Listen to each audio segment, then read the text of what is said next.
오늘 사회를 맡은 윤영수입니다.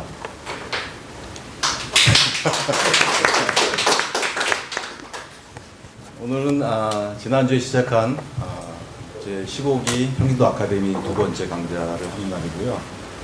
오늘의 그 강좌 제목은 교재와 뭐 자료들 이런 것들이 조금씩 이제 불일치한데 다원주의 사회에서 유일신론의 종말, 개종이 아닌 가종이라는 이제 저희가 그렇게 이제 기획을 했었고, 우리 선생님께서는 유일신론에서 범죄신론이라고 자료와 뭐 교재 안에 자료가 조금 다르긴 하지만 대체적으로 이제 그 기독교의 유일신론에 대한 그런 걸 주제로 해서 이제 얘기를 풀어나가도록 할 것입니다. 오늘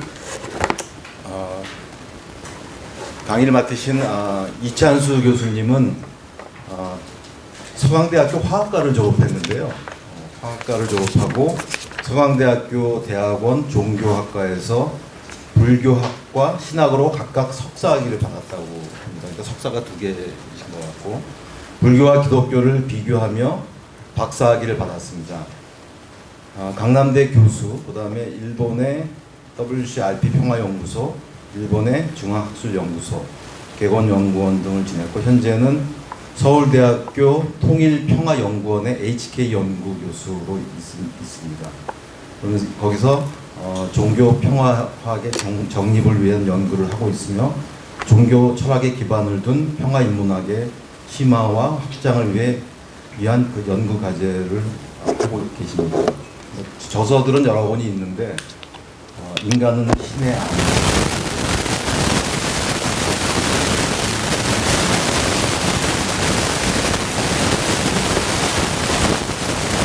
그다음에 이제 불교 특수를 전공하셨습니다. 아시다시피 그 2006년도에 강남대 사태 때 다른 종교가 이제 이렇게 함께하는 그런 모습들을 통해서 그렇게 해직이 됐는데, 소송을 통해서 아마 대법원에서는 이제 복직을 승소를 한 걸로 알고 있는데, 그 이후에 이제 강남대를 떠나서 여러 이렇게 과정에서 현재 이제 HK 서울대학교에 있고요. 아까 HK 연구교수라고 해서 저도 HK가 좀 얘기했더니 그 뭐 휴머니티 코리아라고 이렇게 표현이 되어 있더라고요. 아마 인문학 관련된 국가 과제를 아마 수행하는 그런 프로젝트를 하고 있습니다.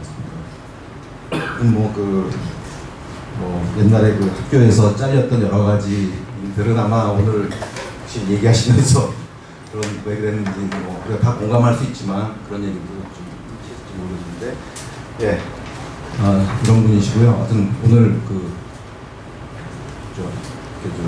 유익하고 또한 저희들에게 생각할 수 있는 그런 시간들을 주실 것으로 기대합니다. 소개하겠습니다. 네, 1시간 10분 정도 듣고 질의응답하는 식으로. 네, 반갑습니다. 지금 소개받은 이찬수이고요. 가능한 좀 짧게 하고 대화를 더 많이 하면 좋겠다는 생각이긴 합니다.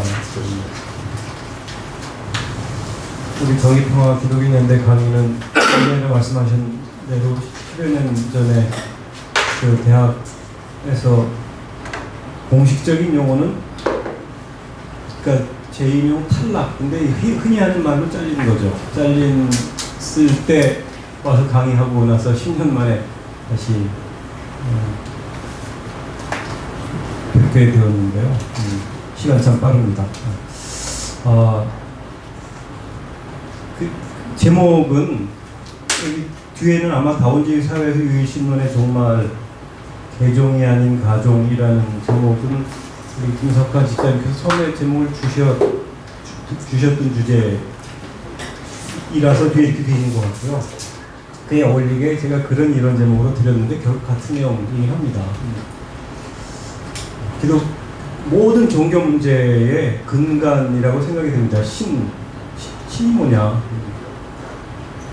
하나님이든 하느님이든 도대체 뭘 얘기하는 거냐라는 것에 대한 상이한 이해가, 또는 자기중심적인 이해가 모든 종교적 갈등의 근원이고 종교적 성숙을 방해하는 걸림돌이라고 생각이 듭니다.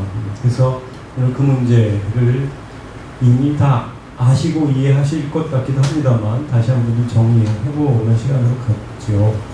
자료는 조금 제가 요새 많이 얘기하는 범죄신론이라는 언어를 중심으로 짧게 풀어본 적이고요. 파워포인트는 그것을 조금 더 성서학을 중심으로 성서의 신론의 변천사를 좀 정리해본 적이기도 한데요. 이걸로도 되겠죠?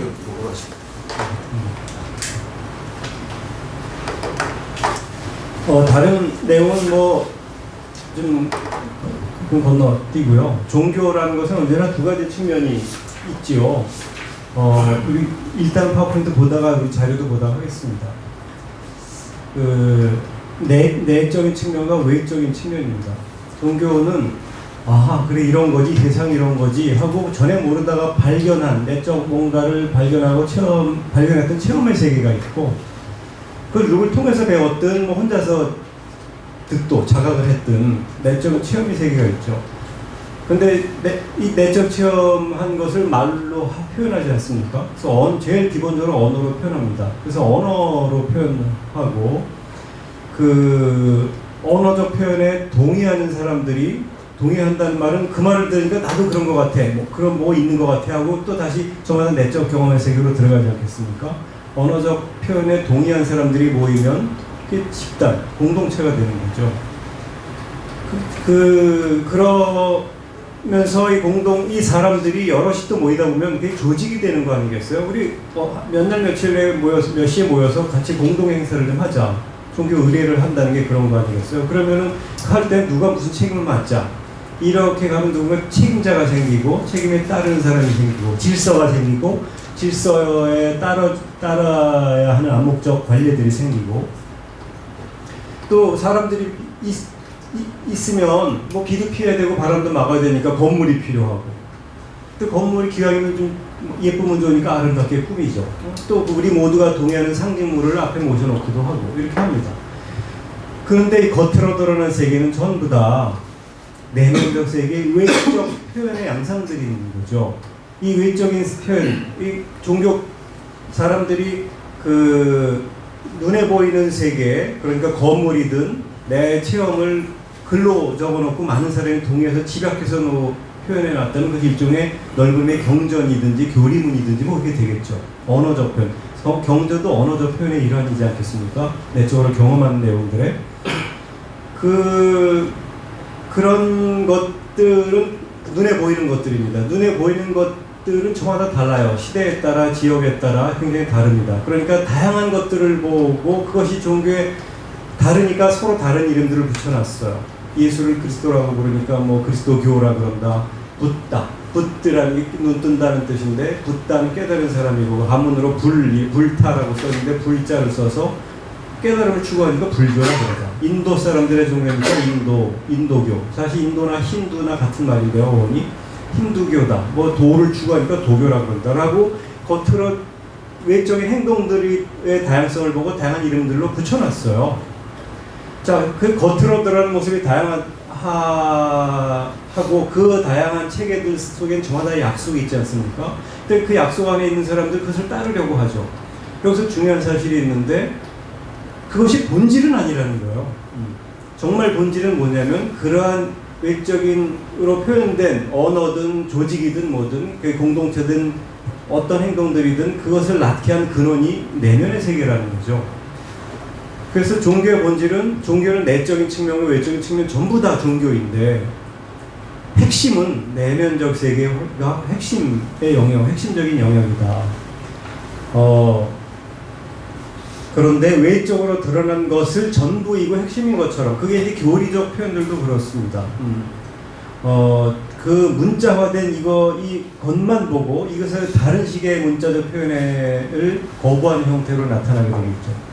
그 외적인 표현들만 집중할 때 나타나는 부작용이라고 할 수 있습니다.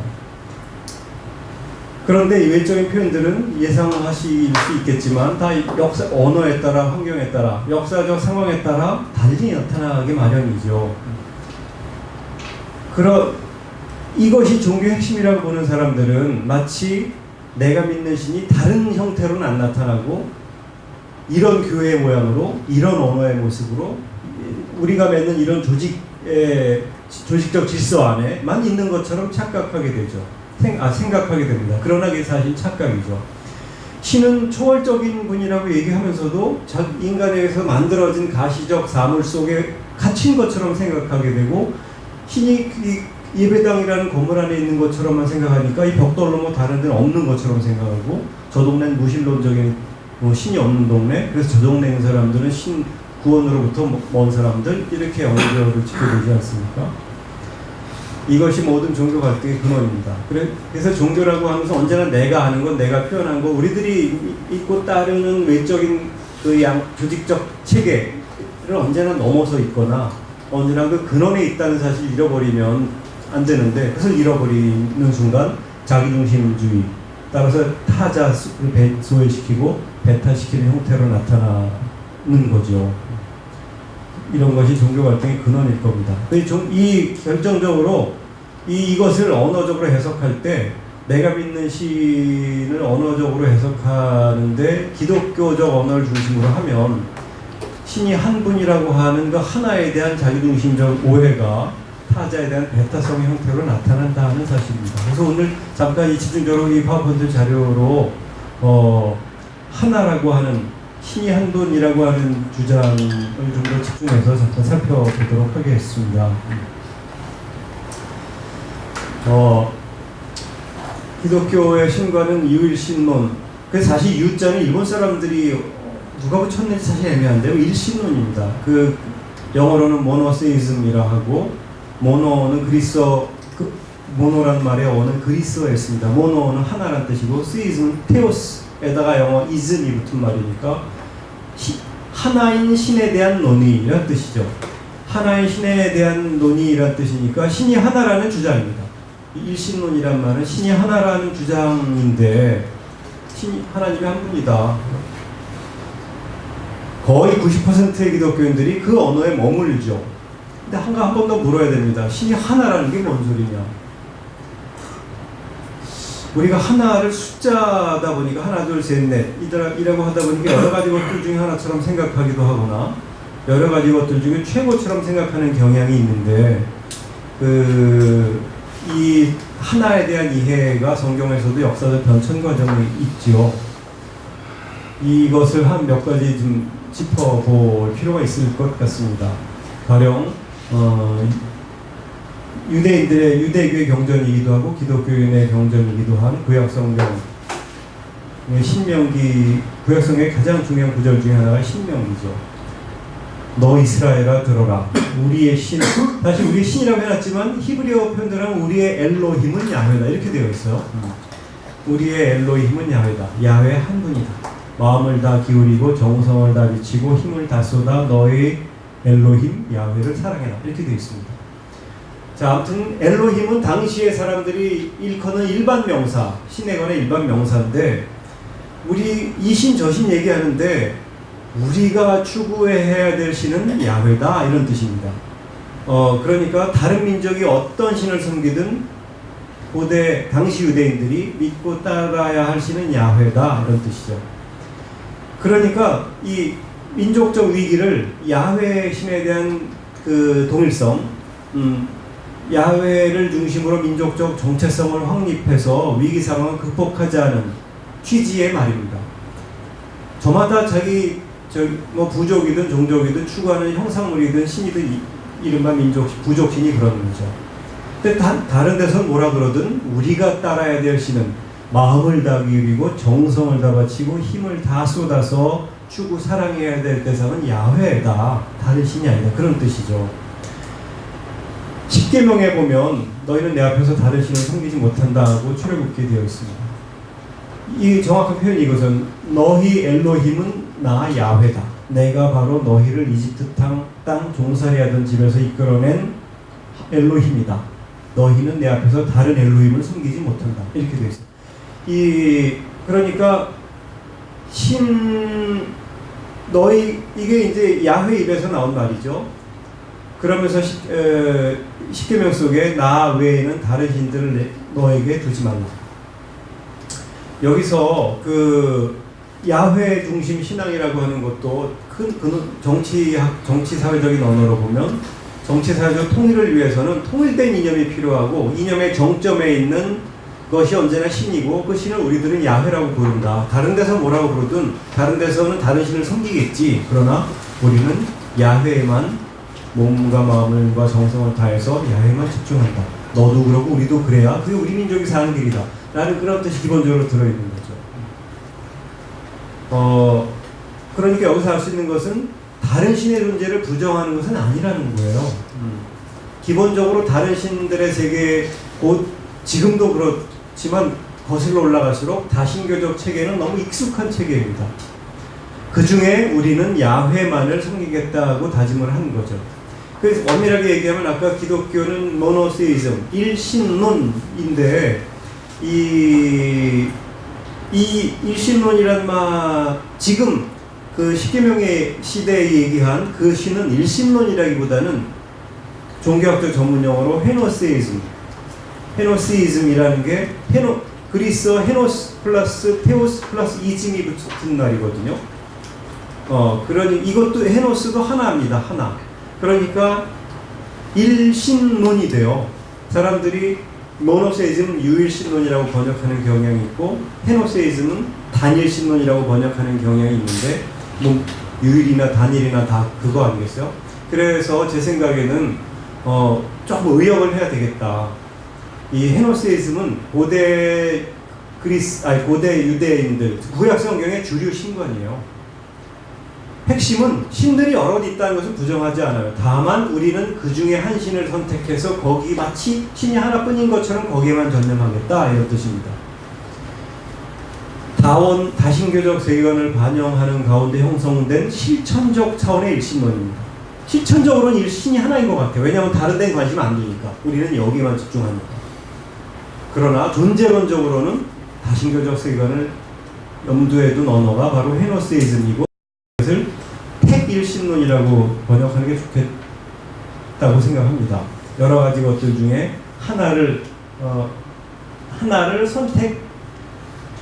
하나의 신만을 선택하겠다는 주장이죠.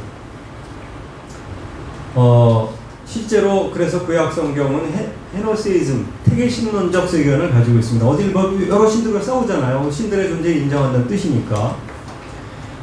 그러다가 이런 세계관 속에서도 점점 신에 대한 이해가 변화되기 시작합니다. 구약 성경에도 사실은 신이 하나이고 다른 신이라는 것을 허상이야라고 얘기한 적이 없어요. 다 여러 신들의 이름을 불렀습니다. 그거는 유대인들 자신도 그랬죠. 대표적인 예로 출애굽기 6장 2절부터 3절입니다. 그때 신이 그 모세에게 나타나서 자신을 야훼라고 계시하는 장면인데요. 굉장히 중요한 구절이라고 저는 생각합니다. 이것을 정확히 읽으면 엘로힘이 모세에게 말씀하셨다. 그런데 사람들이 생각할 때 엘로힘이라고 부르는 분인데 그 엘로힘이 자기를 엘로힘이라고 소개하지 않고 야훼로 소개를 하는 거예요. 나는 야훼다. 나는 아브라함과 이삭과 야곱에게 엘샤다이, 전능의 신 엘샤다이로 나를 드러낸 적은 있지만 야훼라는 이름으로 나를 알린 일은 없다. 여기서 신에 대한 세 가지 이해가 다 들어있어요. 엘로힘 또는 야훼, 엘. 사실 세 종류의 신의 이름이 한 문장 속에 다 들어있거든요. 이것은 사실 한 문장으로 되어 있지만 실제로는 굉장히 오랫동안 그 사람들 사이에 전승되고 농축된 여러 신관이 이 한 문장 속에 다 들어있는 겁니다. 옛날에는 신을 엘이라고 불렀어요. 엘이라고 하는 것은 가나안에, 전에는 이집트에서 탈출해서 가나안으로 들어가기 전에는 엘이라는 언어를 몰랐습니다. 가나안의 최고신이었어요. 그래서 전능한 신이라는 표현을 하게 되었을, 그 전에는 엘이라고 불렀는데, 엘이라는 게 유대인들이 일반적으로 보던 일종의 일반적인 신 이름이죠. 그것의 넓은 의미의 그 복수적인 개념이 엘로힘이기도 하고요. 유대인들에게는 그래서 신을 엘로힘이 자기들의 신을 일컬을 때 오랫동안 엘에 기반해서 나온 엘로힘이라는 이름을 썼어요. 근데 어느 순간 모세 시절부터 야훼라는 새로운 이름이 등장한 거예요. 이게 가만 보면 유대인들의 신의 이름이 엘에서 야훼로 바뀌게 되었다는 뜻인데 무슨 소리냐면 신에 대한 이해가 달라졌다 하는 뜻입니다. 근데 한나라침에 달라진 것이 아니라 수백 년 이상 걸친 변화를 이렇게 한 문장 속에 나타낸 거죠. 야훼란 이름은 자기 민족 중심, 오늘날 얘기하는 좁은 의미의 민족주의적 사고방식에 눈뜨면서 생겨난 새로운 개념입니다. 유대의 민족 신으로서의 정체성이 강화되어가는 가운데 형성된 새로운 이름이죠. 그래서 기존에 엘이라는 신이 없어진 게 아니라 엘이라는 신에 대한 이해가 유대 민족, 자민족 중심적 사유이고 그 정점에 있는 야훼를 중심으로 민족주의가 강화되는 과정 속에 나온 확장된 신, 심화된 신의 이름이라고 할 수 있습니다. 엘 관념의 폐기가 아니라 통전적인 재해석 또는 전적인 보완의 언어가 야훼입니다.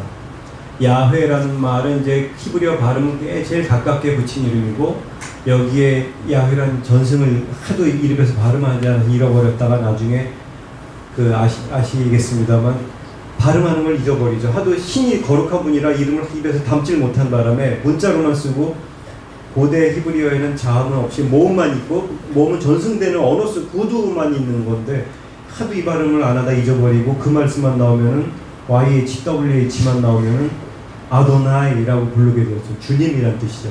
써있기는 야훼라고 써있는데 아도나이라고 부르다가 야훼란 발음을 잊어버린 셈입니다. 그 나중에 이제 YHWH에다 아도나이의 모음만 끼워 붙여서 나중에 만들어진 말이 여호와죠.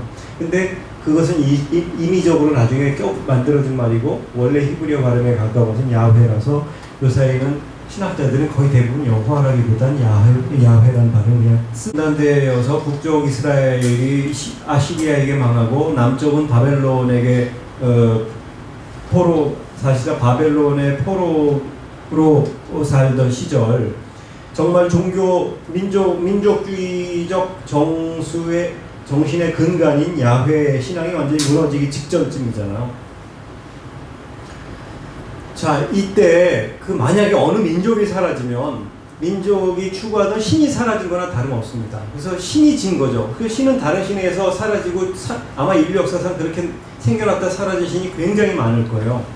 이즈음 자신들의 신이 있는 성전이 있는 거룩한 도시가 바벨론에 함락이 되고 많은 사람들이 바벨론에 포로가 끌려가서 정말 풍전등화 같은 위기 상황. 옛날에 단순한 다신교적 관념 속에서 보면은 신이 죽었어야 되는 시점인데 아무리 성전이 무너지고 율법이 깨져도 사라지지 않을 신에 대한 이해가 생겨나기 시작합니다.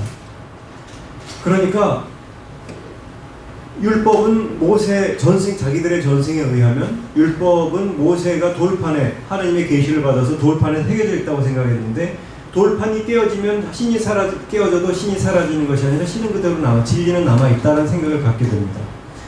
그것이 예레미야 31장 31절부터 33절입니다. 저는 구약 성경 중에 예레미야서는 정말 중요한 성경이라고 생각이 듭니다. 신관이 아주 깊이 신관의 심화를 잘 보여주는 성경인데요. 그때 예레미야를 통해서 신이 이렇게 얘기하죠. 내가 분명히 말해둔다. 내 마음에 너희 마음에 그 마음에 내 법을 새겨주어 나는 그들의 하나님이 되고 그들은 내 백성이 될 것이다. 그러니까 예루살렘이 망하고 성전이 무너지더라도 사라지지 않을 새로운 차원의 진리에 대한 인식이 싹 트는 거예요. 그게 바로 마음속에 새겨진 법입니다. 그거는 포로가 되든 성경이 찢어지든 성전이 무너지든 상관없이 여기 새겨져 있는 진리에 대한 인식이 싹 트는 거죠.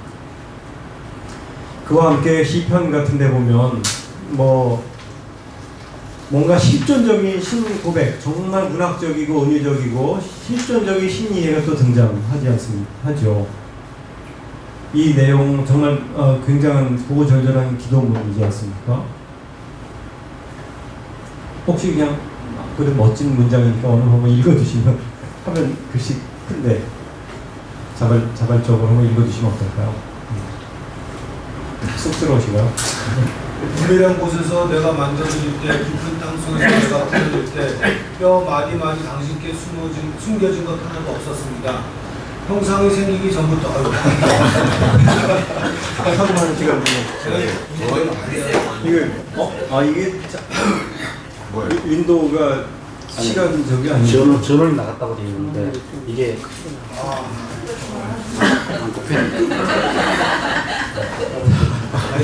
아이고 사람 민망하게 만들고.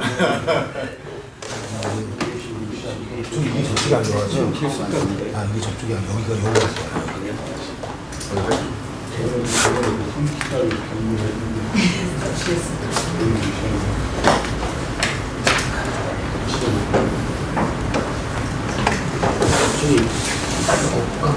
아니 그건 맞다.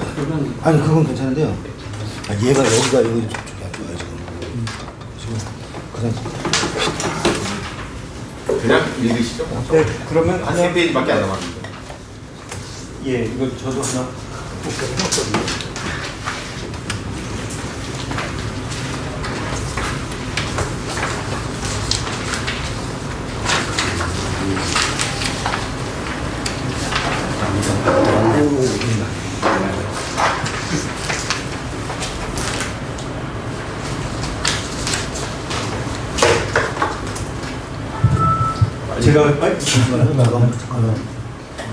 제가 한 사이 그냥 읽겠습니다. 은밀한 곳에서 내가 만들어질 때, 깊은 땅 속에서 내가 꾸며질 때, 뼈 마디마디 당신께 숨겨진 것 하나도 없었습니다. 형상이 생기기 전부터 당신 눈은 보고 계셨으며 그 된데미를 모두 당신 책에 기록하셨고 나의 나날은 그 단 하루가 시작하기도 전에 하루하루가 기록되고 정해졌습니다. 하느님, 당신의 생각은 너무 깊어 미칠 길 없고 너무 많아 이루다 헤아릴 길 없습니다. 세어보는 모래보다도 많고 다 세웠다 생각하면 또 있사옵니다. 사실 이런 문장을 2500년 전에 쓸 때 시는 내 존재의 근원이라는 뜻이고 내가 다 알려 해도 알 수 없는 초월자라는 뜻이고 그리고 내가 추구하는 모든 것이다 라는 것이 아주 시 속에 농축되어 있죠. 시는 인간이 다 알 수 없다는 그런 신관념, 확장된 신관념을 이런 일종의 문학적 구도문을 통해서 당시 사람들의 생각을 볼 수 있다고 할 수 있습니다. 그러니까 사실은 그냥 성경이라고 해서 성경이 단일하게 그 같은 레벨에서 있는 것이 아니라 오랜 역사의 변천 과정 속에 다양한 신이해가 여기 들어있는데 신약 성경으로는 또 좀 더 심화된 오늘날 사람들에게 더 어울릴 만한 신관이 등장하죠. 사도행전 17장 28절에 보면 그 엉뚱한 문장 교회에서 막 외우라고 시키지만 이런 거 외우라 그러면 참 좋을 것 같습니다. 우리는 하느님 안에서 살고 움직이고 존재합니다. 자, 우리의 삶에 어마어마한 나름의 영역이 있을 텐데 그것이 다 그것을 포괄하는 영역이 신이라는 뜻이죠. 하느님 안에 있으니까 하느님은 나보다 더 넓은 존재이고 더 깊은 존재라는 뜻이겠죠. 그 안에서 살고 움직이고 존재하고 있습니다. 이 말은 신은 인간을 감싸고 인간의 모든 것들은 신 안에서 이루어지죠. 그러니까 인간과 자연 안에 내면화한 신의 모습을 보여줍니다. 신이 인간의 생명의 원천이라는 뜻이죠. 인간 움직임의 동력이라는 뜻이고 더 나아가서 인간의 주체이기 때문에 신은 자 여기서 중요한 철학적 논리도 나오는데 인간에게 대상이기 이전에 그렇게 대상을 가능하게 해주는 주체에 가깝다. 저는 그 범대신론이라는 말을 곧 하게 되겠습니다만 범대신론의 핵심은 신은 인간의 대상이 아니라 주체다라는 것 속에 들어있다고 할 수 있습니다. 이런 문장 속에서 신의 주체성을 상상되는 것이 신이 아니라 상상하게 하는 근원이 신이라는 거죠. 인간에 의해서 파악된 범죄를 늘 그런 점에서 초월합니다. 내가 아무리 새로운 생각을 해도 새로운 생각한 내용 자체가 신의 모든 것이 아니라 그런 새로운 생각 너머이기도 하고 그런 생각을 가능하게 해주는 주체적 동력이기도 하다는 뜻이죠. 그 전형 아까 사도행전의 구절 좀 더 집약적으로 표현해 놓은 로마서 11장 36절 모든 것은 그분에게서 나오고 그분으로 말미암고 그분을 위하여 있습니다.